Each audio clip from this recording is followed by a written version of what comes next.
He's not going to give anybody the satisfaction of thinking that he holds Kevin Durant and the Warriors in high regard. But it is definitely a rivalry. How? Big houseway. For who? For what? It's a Are you checking for it every time it comes on?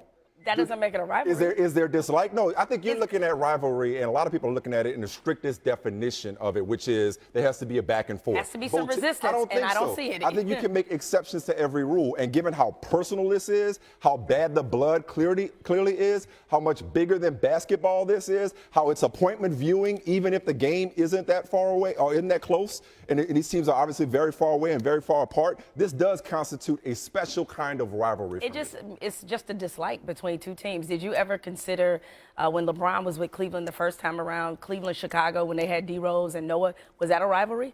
No, it wasn't a rivalry. It was kind of rivalries, but it didn't have this kind of history. It didn't have this kind of history, but it definitely had. But they were the closest thing at the time, the rivals. It had a dislike to it. But Celtics Cavs is another example. Okay, but there was more resistance, exactly, because that was a team that LeBron, he felt like he had to live up to the expectations they had already set. Look, just because it involves, harsh words, and you even see here Wanda Durant embracing the cupcake, and I know she unfortunately had to hear a lot of bad words said about her son at the game, but just because there's animosity there, Mike, it doesn't make it a rivalry. You're looking at it as results, and that's the only way you can. That's not. But why you have to have such a strict definition for it? This game clearly means something. One team is so much better than the other at the moment. Okay. And who's to say that maybe Russell Westbrook and the Thunder don't catch up at some point? But every rivalry has not always been equal at all times. Sometimes the Yankees just dominated the Red Sox, both in terms of championships and in terms of results in the regular season. Sometimes Ohio State or Michigan got the better of the other. There were periods when Duke was up and UNC was down.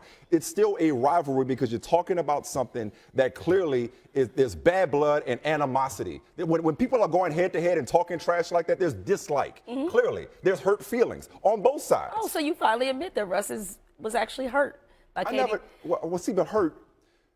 I'm not saying he's losing sleep behind it, but I think he's ticked off that, and the fans are too, that KD implicitly said, you guys aren't good enough to get where I want to go. So yes, he is annoyed with him. He does think less of him.